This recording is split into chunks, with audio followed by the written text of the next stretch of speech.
What's up, everybody? I'm Nick Irwin. This is Beyond the Ballot, and today I have Jason Bassler, the co-founder, co-creator of the Free Thought Project on the show. It's a fucking awesome conversation. Buckle up. But before that, got to let you know, Voluntary Apothecary's giving away another Keep Key crypto wallet. Let's see if I can get that in frame there. If you're not watching on YouTube, I'm holding up a Keep Key crypto hardware wallet, and you can win that just by sharing this episode anywhere you find it on any social media with the hashtag #GoBeyondTheBallot.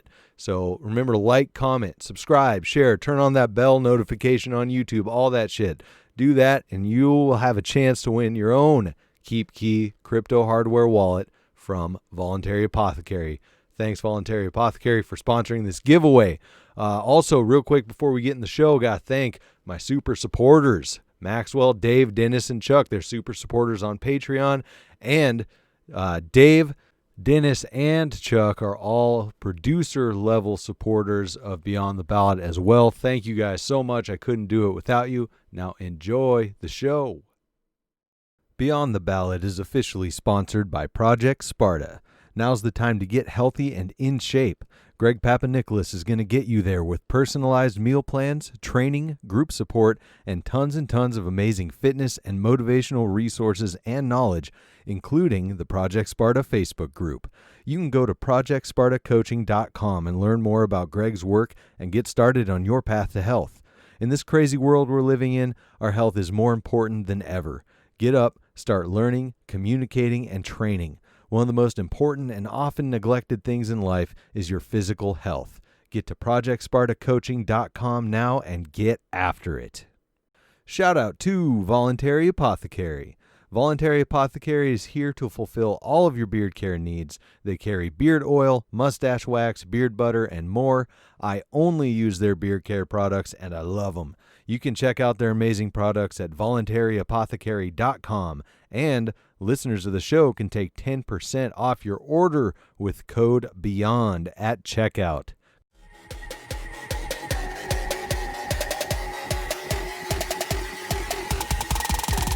Professional anarchists.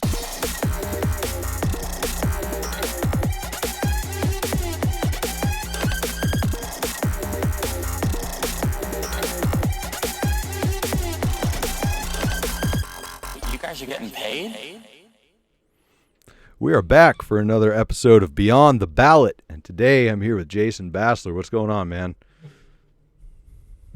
Hey, Nick. How you doing? Thanks for having me on. Yeah, I'm super stoked to have you on. I'm doing great. It's a little early recording. Usually record on Sundays. I'm opening up the schedule, so it's nice to have a recording where I'm not all bleary-eyed and sleepy still. I fucking sleep in on Sundays, but so you created the Free Thought Project, among other things, right? I'm co-founder of the Free Thought Project, founder of Police the Police. Ah, awesome. Can you say who you co-founded the Free Thought Project with? Yeah, of course. The great Matt Agarist, Yes. or Matt Savoy. Excellent. Yeah, he's the editor-in-chief, and since 2013, Nice. we've been doing this. Yeah, that Matt Agarist, that name goes around quite a bit. Whenever I see a Free Thought Project article and stuff with Matt Agarist, it's either love or hate from different people. I'm sure.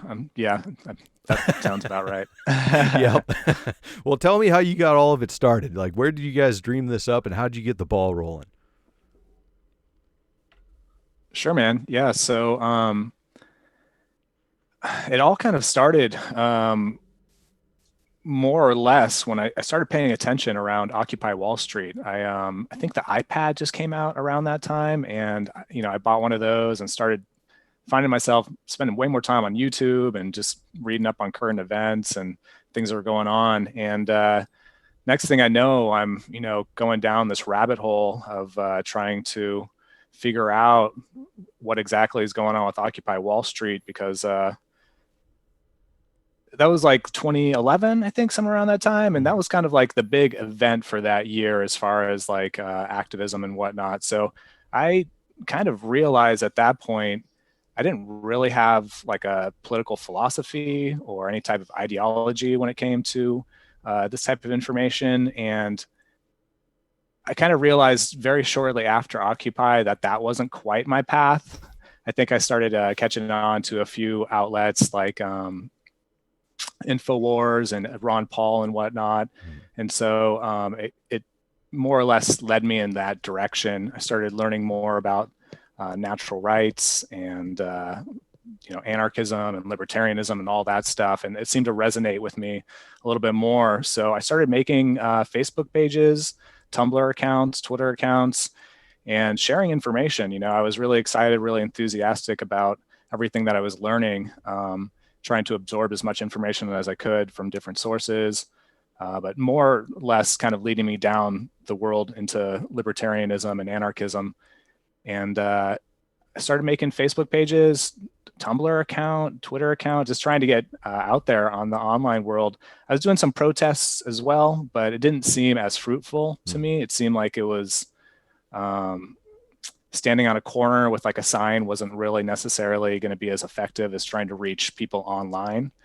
So that was my start with it. I happened to be contacted by a guy who was interested in one of the pages that I was running, and he asked me to help him do the social media side of his website, help as like a social media manager. So I did that, and along the way, he had also hired another guy who was Matt Agorist, and we started talking, and Matt and I had more of our beliefs aligned at that point than we did for the guy who we were working for. And plus the guy who we were working for is kind of a dick. He actually still owes me money. So that guy. We kind of don't get me started. But no, we kind of realized that we could probably do the same exact thing, but more aligned with, the values and principles and type of, online journalism, activism we wanted to do. So yeah, we ended up leaving that dude and starting the Free Thought Project. That was 2013. One of the pages I failed to mention, one of the pages was Police the Police in 2012, a year before the Free Thought Project. I was, during Occupy, kind of focusing a lot on the police brutality side of things. That led me to Cop Block, Cop Watch, a few other groups. So I realized that was part of the activism that I was interested in, was trying to, really focus and shine the light on police brutality and whatnot. So 2012, that started. And yeah, it's been a bumpy ride ever since. We skyrocketed around 2014. We were in the top 500 websites in the US, believe it or not, the Free Project was.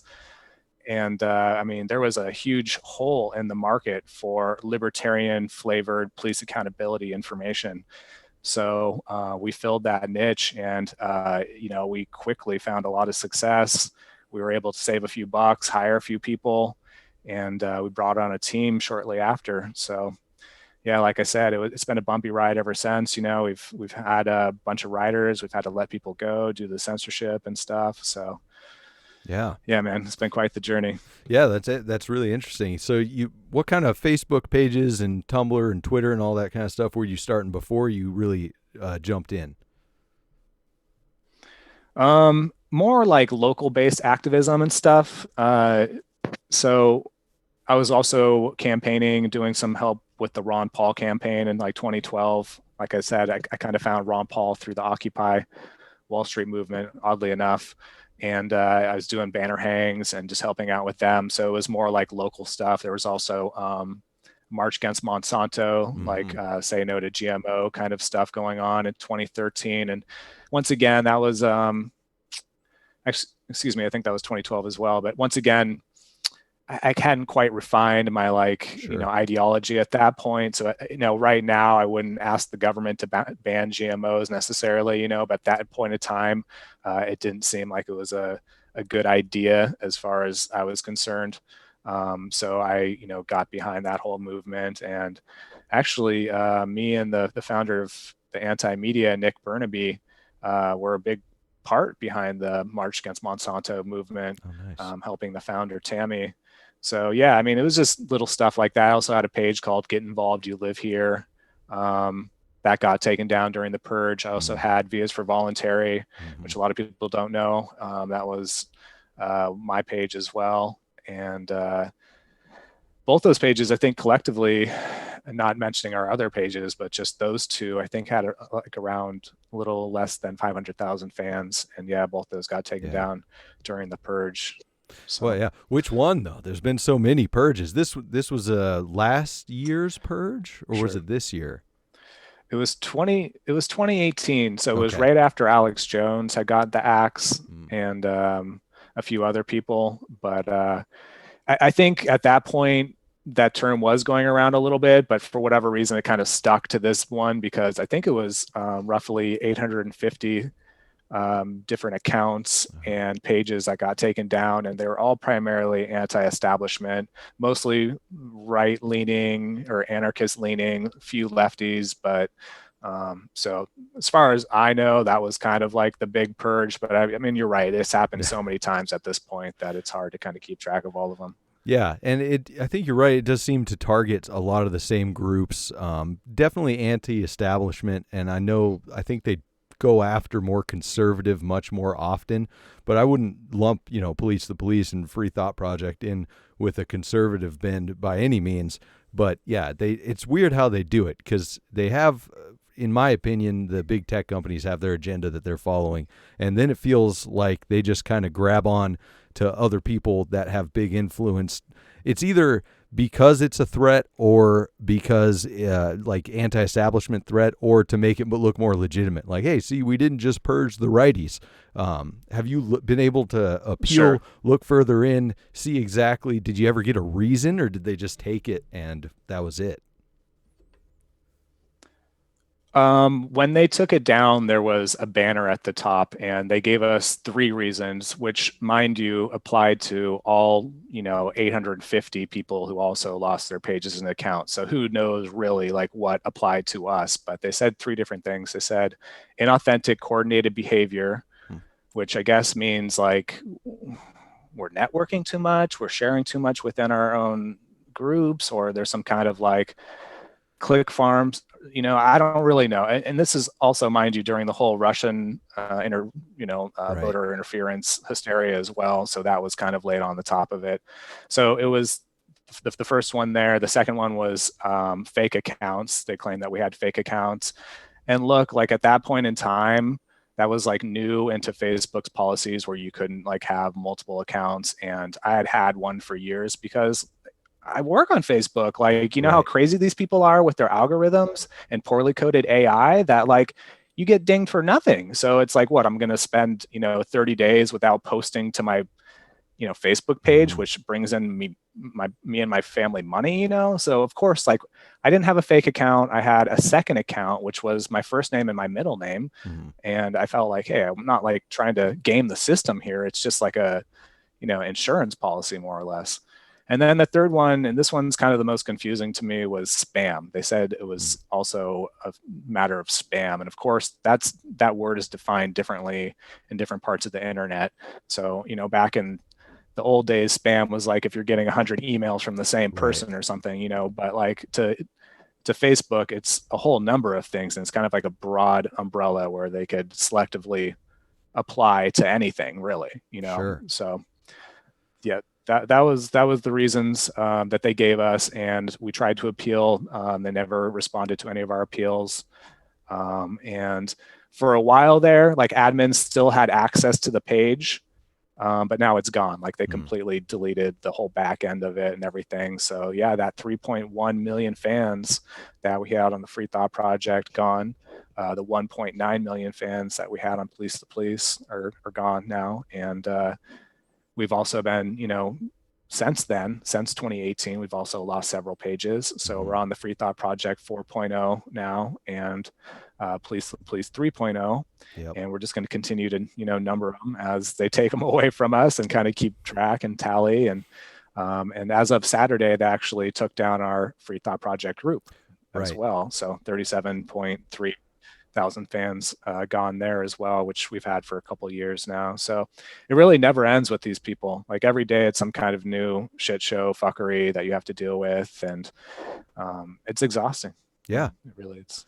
Yeah, no, it's the whole fake account thing is pretty ridiculous because I've seen them ping people for having their, I guess, your normie account and then a business account, even if you don't have it, registered that way. It's like you said, the AI is so fucky, and even the people that sit there and do this stuff manually, it's like you have to get around it one way or another if it's part of your livelihood. Like I'm locked out of the Beyond the Ballot page right now because it was relatively new and I hadn't added anyone because I just caught a 30-day I didn't have a reason. This is this latest round with pages, and it seems like more people getting banned and deleted and whatnot. It's happening in a weird way. I've been talking to people since yesterday that it's happening to, and you're just starting to lose features like posting on your page, messaging, liking stuff, and then all of a sudden you're hit with whatever it says to check your violations. There's nothing in there, and you're just locked out. And it's really ridiculous when, like you said, it's part of your livelihood. And even more importantly than that, people are listening. People want to see what you're putting out there. It's important content to them. It's important information. Sure. We're in an age of information attacks, whether they're true or not. I don't think that you or me or most of the people we know are attacking with information, but look at the shit show we're in right now. I can't tell if it's just random spray fire or if they're targeting people, but I lean towards targeting people. Yeah, I think it's a little bit of both. And I agree with you. We do get hit in the crossfire with some of this stuff because, look, we're not like QAnons, like we're not Antifa. We've always been peaceful. We've always advocated for non-aggression. We've always, we're just trying to have some accountability and liberty and peace. Like that seems to be taboo to these people. Mm-hmm. But I agree with you. It's I feel like it's only going to get worse, unfortunately. We've seen a sharp escalation. I think this is probably the most censorship I've ever seen on the internet across the board right now. And I think that's probably for a number of reasons, especially because Congress is really starting to put their thumb down on big tech, and now there's talk of repealing 230, and it shows, you could tell that they're starting to make, and they have been ever since Trump was elected in 2016, they've been making moves, and they've gotten more sophisticated. They've gotten more advanced to make sure people stay off their site. If you have your actual account taken down right now, good luck making another one. Yeah. You really have to think outside of the box now. It's not so as easy as just making a new email address and creating a new account. No, Facebook is way past that. Like you have to, we actually have one of our only employees that we have left. He had his account removed last month. No warning, no explanation, no appeal. And that's what he uses for business. That's what he does for us for a living, is he schedules posts and makes content and helps with social media stuff. So we actually had to, as a business expense, write off money for a burner phone. So we had to go down to Walmart and get a plan and a burner phone, and that's the only way we were able to kind of work around this Facebook censorship at this point. So yeah, they're definitely on some next level shit. I only expect it to get worse, and that's kind of why I'm really trying to push people off of Facebook as much as I can. And I know that's a monumental task, but it really needs to happen. And I'm tired of making excuses. I'm tired of people saying that they're not going to do it for X, Y, and Z. It's almost kind of like we've been in an abusive relationship for so long that we're just kind of used to it, and it's just well, maybe if I just post the right content. No, I'm sorry. That's not how it works with these algorithms. And this AI, we're dealing with absentee landlords here. They're never around. These people, when you actually want to and have to talk to an actual human to get some of this stuff, appeals processed or whatever it may be, and even myself, I have 2 different Facebook insiders, and they can't help me because of various reasons. And, COVID, of course, the monumental, the excuse for everything, really. But, yeah, so it's really a mess. And as much as I can encourage people, I'll probably say it another few times during this podcast, but we really all need to get off of Facebook, Twitter, Instagram, YouTube. And it's not going to happen until there's a little bit of momentum, between people like us, like people who are actually trying to get the momentum started. Yeah, and it's hard to do because, your demographic or everyone in general outside of our usual groups are on Facebook. The people we want to reach who don't already know this stuff, who are looking for more information. I just had Kingsley and Aaron from Float on the show 2 weeks ago now, and yeah, it's a hard thing to grow another social network, and get the normies over there, normal people. Because if you're trying to make it a business, if you're trying to make a living out of it, trying to get the info out there, you need that saturation of new people to keep coming in. We can only have businesses within our circles for so long and so successfully. And it's more important to reach out anyways. Absolutely. Yeah, most definitely. I mean, that's a big part of why we stay on Facebook, is that, of course, the echo chamber, aspect of things. And I kind of do feel like that gets a bad rap in a lot of ways, but that's where the normies are. Just like you said, Facebook is where the normies are. And as much as we are doing this because we are trying to pay our bills, I got a kid, you could probably hear him screaming right now.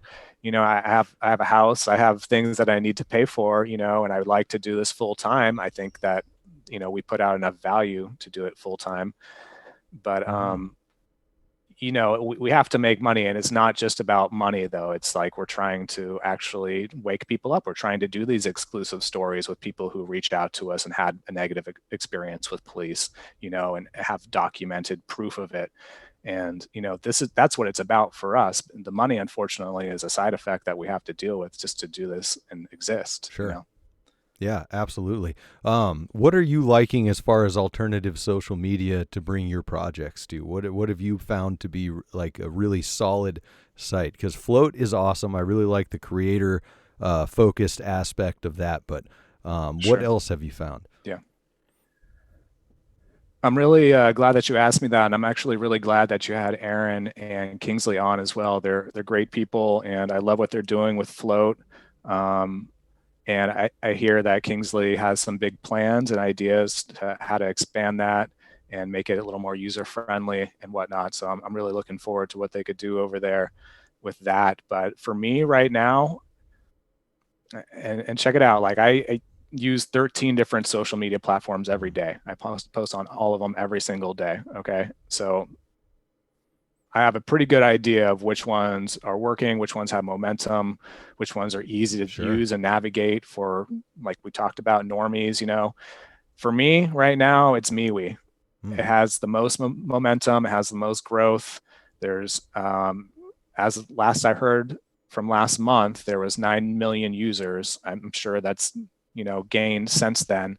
But I personally just reached a milestone that I was kind of looking forward to. With my own personal account, I have over 5,000 contacts on there now. And I just reached 5,002, which is actually kind of a big deal because I'm sure Facebook only allows 5,000. Yep. So that means that, once again, MeWe is a better product in this sense, where we can have more than 5,000, some arbitrary number. Yeah. So our pages over there, we're seeing pretty good growth. I would say a couple hundred people a day joining us. And that's on the high side, but somewhere around there. And it's user friendly. That's another important thing. As much as I love Float, it kind of feels like it's not really aesthetically pleasing to the eye. Where I see MeWe, if you're somebody who's coming from Facebook, it looks and functions a lot like Facebook. There's certain applications and features within MeWe that Facebook offers. So the transition is going to be a little easier, I think, for the bigger picture, for more people, for the masses to kind of transition over. So yeah, MeWe it is, but I mean, there's a bunch of them, man. There really are a lot of good prospects out there, but I'm really trying to herd people towards MeWe. Yeah, I'll have to give it another look. I've been having problems with the app. I actually just took the MeWe app off my phone because it kept crashing and giving me crash advisories when it wasn't even open, and I could not get it to function, so it's only been on desktop. But I think that Float's going to catch up with all the features they were telling me about that they not only have but are adding, like you said, some really exciting stuff.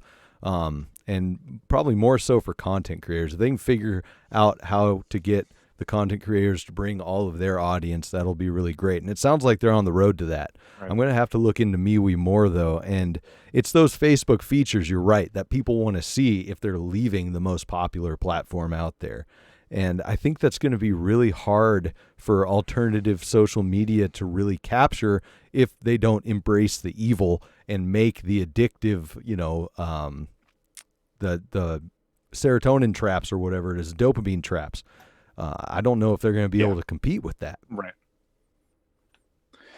True. Yeah. And I mean, I have no problems admitting that Facebook really is the tip of the spear when it comes to the social media experience. And like I say this in all my interviews, but unfortunately it's true. Even though we've been endlessly, mercilessly censored by these people, like they have enough money to continue to innovate, to continue to add new products and new features to the site. And it really has something for everybody. I mean, do you realize how popular Facebook Marketplace is? Mm-hmm. Like that's huge, and some people only use Facebook just for that.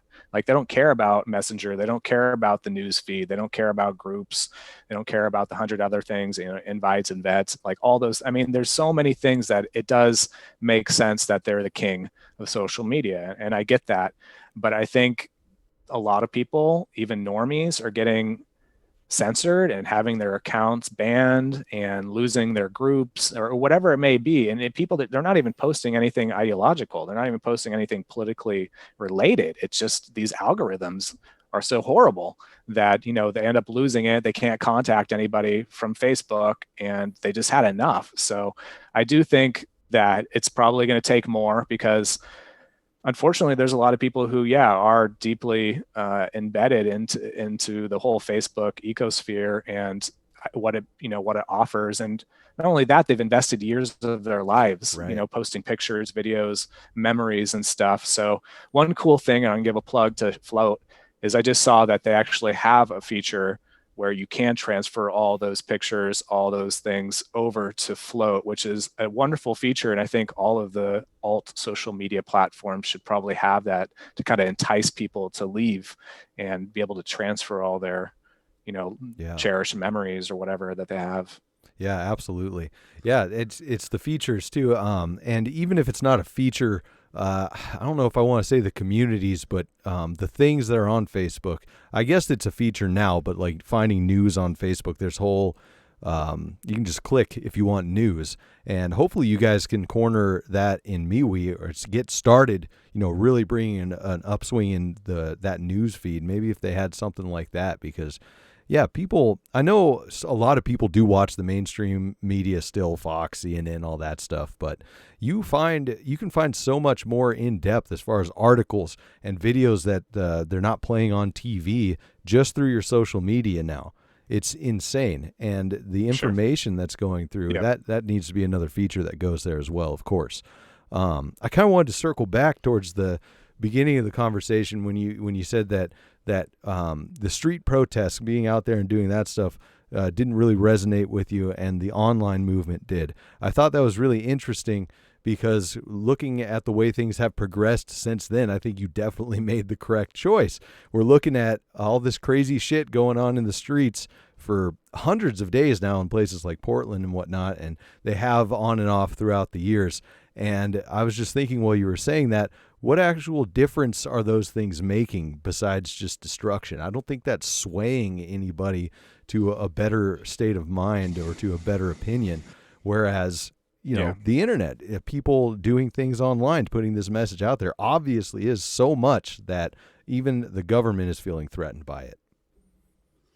Sure. I know a couple people firsthand who were never interested in politics and have actually been radicalized to the right and become QAnon Trump supporters because they were so frustrated with seeing, Portland constantly rioting and Seattle, burning and whatnot. So, unfortunately, I think we're going towards that direction. I don't know if anything is going to be able to stop it now, but I think you're right. I think there is more utility in trying to share information, knowledge, and plant seeds, plant those seeds in people's minds so well that they want to actually grow that tree of knowledge. They want to explore that information and do the research themselves. I mean, I think realistically for people like us, people who don't believe in violence and destruction, I think that's the only solution, is to win people over through hearts and minds and try to present ideas,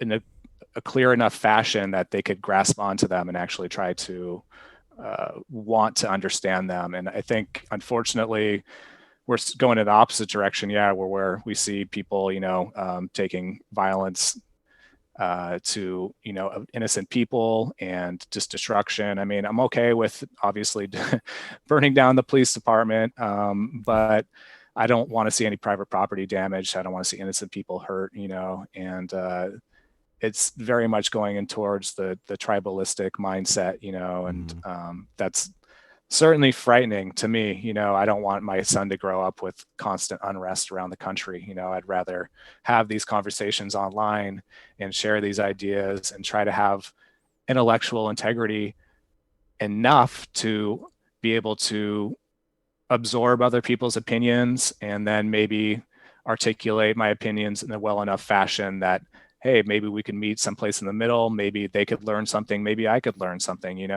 but ultimately, it's, we're battling for ideas and people's attention right now online, and the alternative media movement is really knocked on its ass. It's really far behind. And at one point we were starting to kind of take an edge right before Trump won.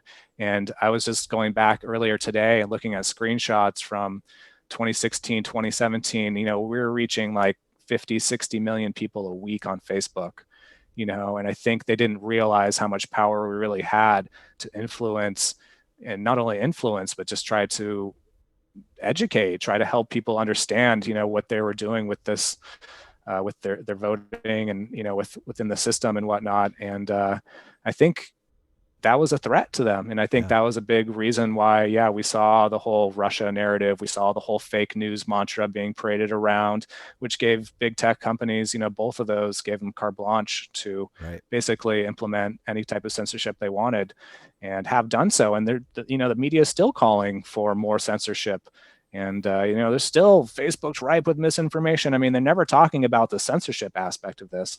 It's always, we got to protect everybody's fragile, innocent minds, from this misinformation, or else they might do something crazy like not vote. And, then what will we be? Yeah. Oh God, the possibilities.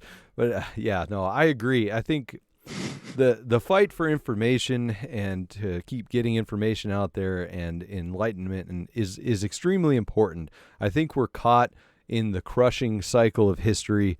It repeats. It goes over and over, and all you can do is try to stave off the bad parts as long as you can and then get through them. And it seems like the fight for not just staving it off, but I think people are starting to see that might be inevitable. That's going to get really bad, possibly violent. And the fight for having a structure behind you, something to fall back on, something to come to after everything burns to the ground, is full swing right now. More positively than I've ever seen as a fan of history, and just being on Facebook and other social media and meeting thousands of new people who are interested in this. And so, I know, because Luis is one of your best friends of the show. I know you guys are ready to go if things get shitty, but you're still involved in this kind of good stuff. And I think that's definitely the way to be, be a gardener in a war, or a warrior in a garden rather than a gardener in a war. It sucks that we could be facing just really, really dark times, but I think we're building the light at the end of the tunnel instead of just reaching for it. I hope so, man. Yeah, it feels like we're up against the world. I often compare all the censorship we've been dealing with to being in like the boxing ring and like boxing against Goliath, and we just keep getting punched in the face and uppercut, and there's only so much of that we could really take, and I hope you're right. I like the optimism and the positivity. I really do want to maintain that in my own mentality, in my own mindset. But right now it is a dark time, especially for the Free Thought Project. And we certainly need people's help, like we need people to support us, and I don't mean just financially, like I mean like share our information. Like if you feel like we've ever provided value to the internet, to the online community, to our fans, police accountability movement, government accountability movement, like we do need help. And they're systematically taking down independent media. The last 2 months now, Google shorted us money. They claim that we had invalid traffic. That's been a new occurrence. We talked to our friends over at Collective Evolution, and they're dealing with the same thing.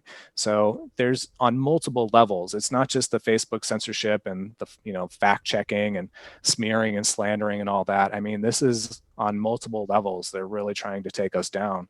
So we're going to continue for as long as we can, and I mean, even if I have to get like a side job or something, I'm still going to try to do the Free Thought Project. Yeah. But ultimately, we'd love to get back to where we were, which is having, 6-7 writers, having a few people on social media, being able to pump out and produce important videos and stuff like that. There's only so much we could do when there's just a couple of us.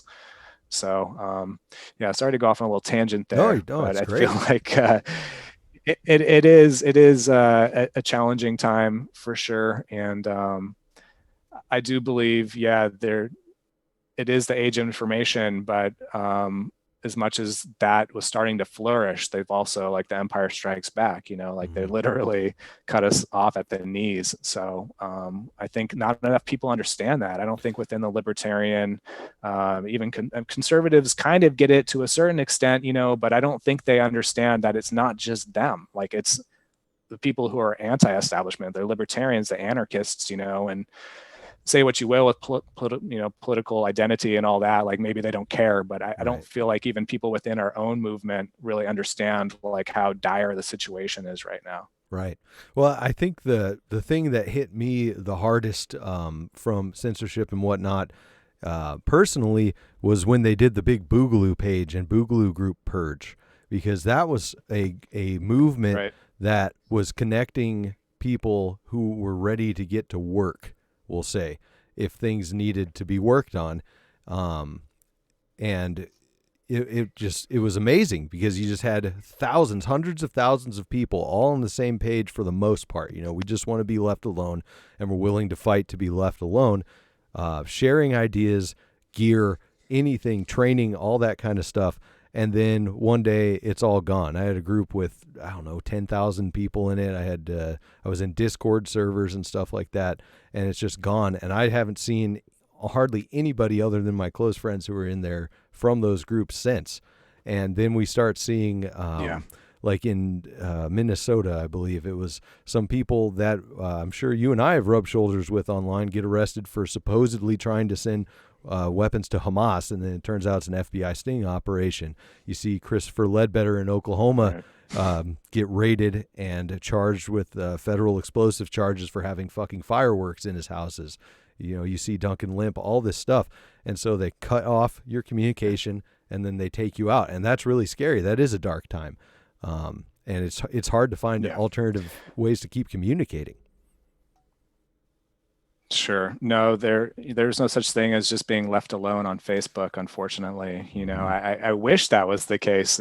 For years now, I wish that was the case. But, like I said earlier, and I don't want to harp on this too much, but like we really are in an abusive relationship. And I think the sooner people realize that like we need backup plans, and like this should all be a lesson every time these happen, to back it up, like get people's freaking email addresses, get people's telephone numbers if you have to, but like if these people are important and there's what we call freedom cell, Derek Bros and John Bush, and freedom cell of people who are connected. And, then I think it's certainly important. I mean, it's almost something we have to do. To stay in touch, because these people are not going to stop. Big tech is not going to, just because the election's over, it doesn't mean they're going to let up and, give us back some of our rights and whatnot. So, figuratively speaking, not obviously our rights, but I mean, free speech online, and on their platforms.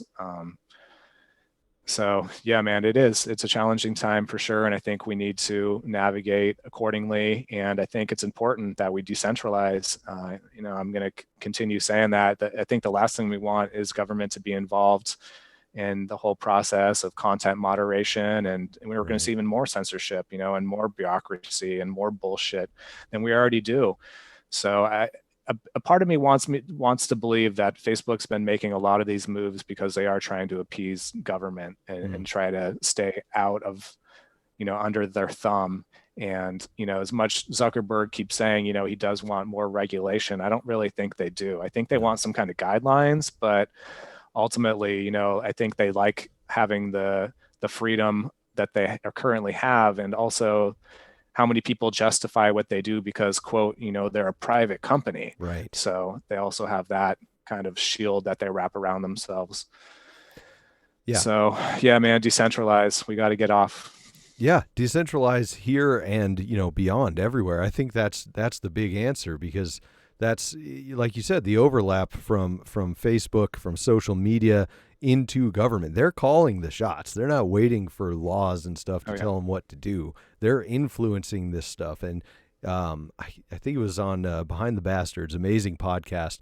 He did at least a few episodes on Zuckerberg and other tech giants and people in many different industries who I can't remember what exactly the phrase is, but it's kind of like the first explorer or first comer.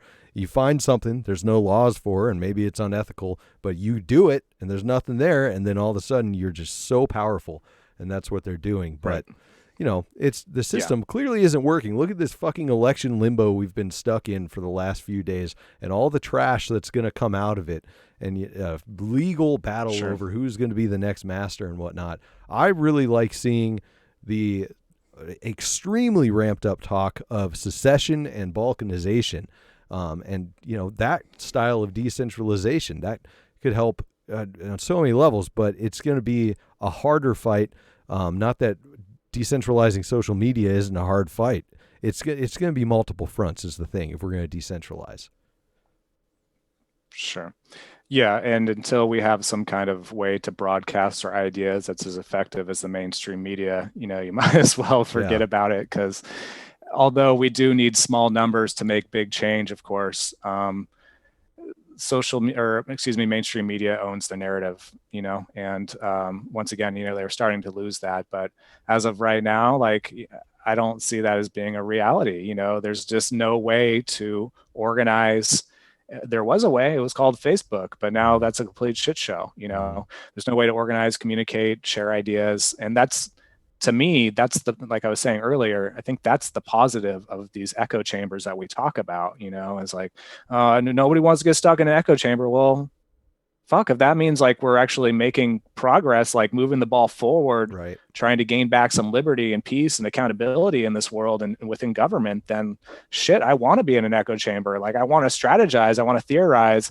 I want the blueprints to figure out what that looks like and how to get there, So, yeah, sometimes I think the whole echo chamber thing gets a bad rap, but I do think it's important, man. And, we have to stay in touch with each other. We have to communicate. We have to have these conversations. And that's why, I appreciate you reaching out to have this. We've never really talked before, but here we are on Zoom and sharing these ideas. Yeah, having great conversation. I love it when it turns out this way. I think, you're right. It's just kind of making it a movement of decentralization, whether it's secession on a country level or through social media and whatnot, just kind of pushing that as a fight, spearheading it. Yeah, you're right. It's not going to happen that way. The way I'm seeing things possibly happen on both fronts is when shit hits the fan, when we hit the crumble, when things start to fall apart, and you have to use that opportunity, find your opportunities in there to, carve out your niche, make your echo chamber, whatever. Get together with the people in your community and declare your sovereignty. Gotcha. Yeah. No, that makes more sense, most definitely. And yeah, I just hope it doesn't get to that point. But I think the collapsitarian in me is probably saying that that's inevitable, at this point, especially with the dollar, I mean, how many times have we heard Peter Schiff say the dollar is going to crash, and like all these different people, so I think it's just a matter of time for some of this stuff. And it doesn't help when social media also has, as you've probably saw with the social dilemma, it really does, the algorithms do propagate a lot of the cherry picking of information, let's say, for certain types of echo chambers, and I think that's what's ramped up a lot of the identity politics as of the past few years. And certainly Trump didn't help with that. Trump, as much of a jackass as he is, he knows how to play up to a lot of that, and so, I honestly don't know who's worse, Biden or Trump, but I do know that I won't be sad to see the MAGA cult leave if Biden does, sorry. No worries. It will wither away slowly, but it will probably take a little while. But that, it's not something I'm going to miss necessarily. Yeah, it's going to be an interesting ride with that, because you don't have to pick who's worse. And it's been interesting when this is something that's in our faces. This is something that's affecting us, this choice, this election between Biden and Trump. And it's interesting to see libertarians and anarchists kind of dance around talking about who's worse, and feel, not safe to say who they think is worse for whatever your goals are in an anarchist or libertarian sense. Because there's that handful of people, the purists, the only real libertarians out there. I just want to say, on the show right now, it's fine. If you think that Biden getting elected means they're going to pass gun legislation right now, so you'd rather see Trump elected to have a little more time as it goes a little more slowly, fucking say it. Who don't listen to the people who are going to say, oh, you're not a real anarchist for saying that. These are conversations we need to have, and that's just more suppression of ideas to tell people that. And I'm not speaking at you. I'm just saying about stuff that I've seen online and whatnot. I hear you. So. Sure. Yeah, no, I totally get it, man. Yeah, I mean, they're still counting these votes. It's looking like Biden from what I hear, but once again, like that's kind of the mainstream narrative position right now. So, they're they're great at controlling that. They're great at kind of calling the shots, and so we'll see. Yeah, I mean, I hear you. I legitimately mean that, though. I don't know which one's worse, in the sense that like they're both horrible, like they're absolutely horrible. And I guess Trump is a little more entertaining. So, and he kind of is a little more cognitive and knows where he's at probably like 95% of the time, where Biden's percentage is like way, way lower, Yep. So, yeah, man, I'm not completely against, voting. I mean, I'm morally like, I can't bring myself to do it.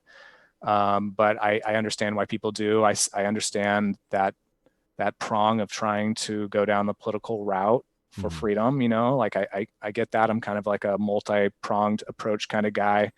If you feel like, voting for Joe Jorgensen sends some kind of message, then, by all means go for it. I'm not going to tell you you're an asshole for doing that, but I mean, I could tell you 100 reasons why I won't vote, and I don't want to even dip my toe in that water, so yeah, man, it's, I'm glad it's over almost, I'm glad that whole like circus is behind us now. I know we're still trying to wrap it up, but the majority of it. Yeah. I was kind of looking forward to the day just so that all that lead up would be done, that would be done and over with. And then of course it stretches into election purgatory, and there's going to be a whole big fight and all this stuff. And it's just nonsense. So, yeah, it's unavoidable when you're around other people who aren't, and even if they are anarchists, libertarians, whatever, avoid talking about it and getting caught up in that.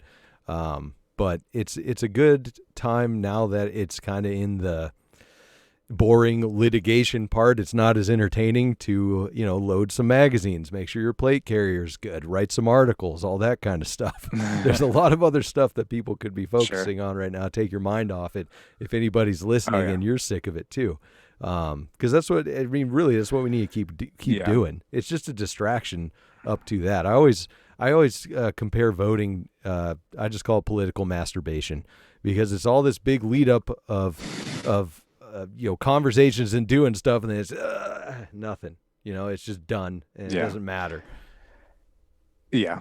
No, that's why I haven't been trying to pay attention. And I really, as much as my job kind of requires it, I really do the bare minimum to kind of keep up with the circus and the clown show, and I just can't, man. It's too much, like, I don't know how some of these, outlets, like some of the bigger ones, like The Hill or whatever, Politico, I mean, it's just, Trump said this now, and, Biden did this. And it's like, let's try to focus our time and attention on something a little more positive, like you said. And hopefully we've been doing that. And unfortunately, I think, like we were saying a few minutes ago, like, there isn't a big audience right now for the people who don't want to mess with either of those, and it's all the rage. Like, I've seen influencers or pages grow like huge amounts during this Trump era, just because they're pumping Trump information and like I said, cherry picking information and kind of, and so sometimes I kind of wish we were on one side or the other, just so we could have some type of like growth and momentum, because let's face it, like the left and the right, that's where the majority of the people are. But, we can't compromise. I can't personally compromise, what our mission statement has been, and, what integrity we do have. Sometimes we get the accusation of being like the TMZ for the Liberty Movement or whatever, and I've heard that a couple of times now, and I think that's kind of funny. But at the same time, like, we're consistent, like we don't sway, we don't ever cater to the left or the right. And like I said, sometimes it does seem appealing, because some of these outlets and influencers have just blown up over the past few years. But I just can't do it. I mean, look at Alex Jones and InfoWars. Look at that shift. I mean, they used to talk about the police state, warn people about the police state, and all of a sudden, he's a blue, thin blue liner, and he supports police, and he's, all on Trump's side. And someone's like, man, like, couldn't have been more obvious of a shift, but he's catering to that demographic, and I'm sure he's done well. I'm sure he's made a lot of money doing that. Oh, hell yeah. Yeah, no, it's hard because it's that reactionary moment, where you want to go one side or the other for whatever reason. Maybe something pissed you off from one side, so you want to react and own the libs, or get some conservative tears, whatever. But as far as reaching out to people on either side, I think it's fine to rub up against one side or the other to get your message there and draw them back to somewhere reasonable. It's back to the purist thing, man. It's not getting us anywhere with this stuff. You got to reach out to people who aren't in your sphere. Right. No, I agree. And I think that's one thing that the Free Thought Project has been successful at, is kind of obfuscating and kind of blurring the lines as to, is the Free Thought Project libertarian? Are they left? Like, we get people all the time on the page, one same post, even people call us left, people call us right. I've done an interview with Mike, and they called us a left-wing outlet, and it's like, wait a second, like, do you not understand? Like, we're libertarian anarchists, and free market anarchists, but no, they haven't opened that door yet. So, they kind of just generalize us in our box.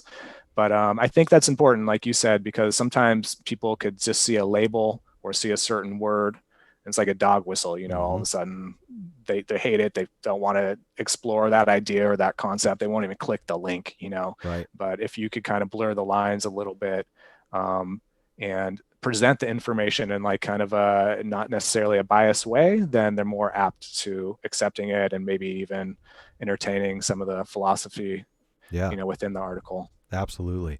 All right, man. Well, we're coming up towards the end of the main show recording time before we jump into the quick after hours video. So I really want to push what people can do to keep the Free Thought Project going. You could have up to, I don't know, 10 minutes we got left on the clock if you want to tell people how to do that, where to find everything, and we'll make sure to get them there. Thank you, brother. No, I appreciate that so much, man. So, of course, just come to the website. I think that's the best thing we could do, is just not depend on these social media platforms. I know that takes a lot of work. I know a lot of people get their news specifically from social media. But if you can, just come straight to our website, bookmark it, check it every day, whatever, once a week, keep up with us. That's certainly important. If you go to the top of the website, there's a support membership. It's the Free Thought Project membership. Please, if you can, $3 a month helps us, $5 a month, $10 a month helps us. There's also just a one-time donation feature. That's certainly probably one of the biggest ways. There's a newsletter right next to that you could sign up for, the email. Otherwise, we're literally on every social media platform you could think of. We're on Twitter, Float, Minds, MeWe, Gab, Mastodon, Somi.social, Parler, Orbeez, Wimkin, Tumblr, Instagram, YouTube. I mean, literally all of them. So find us there. Check out our podcast. It's on Podbean or also on the website. That's there.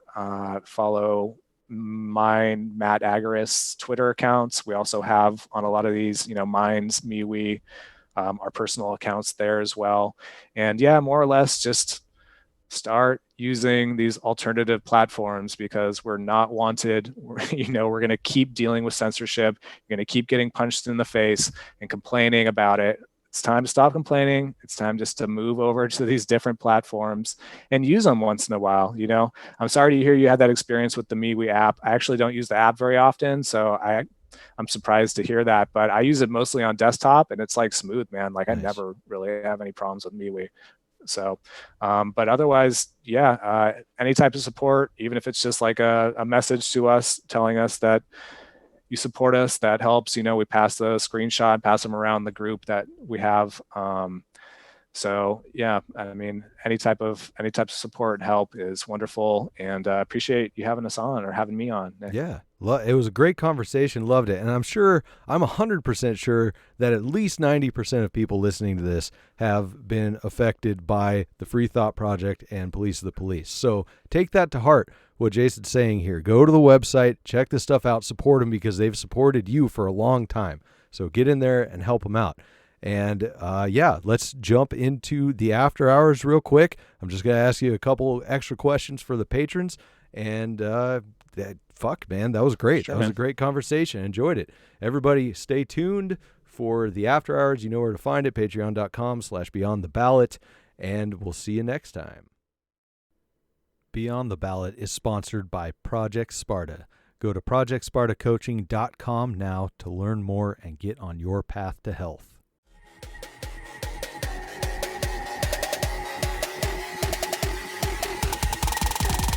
Professional anarchists.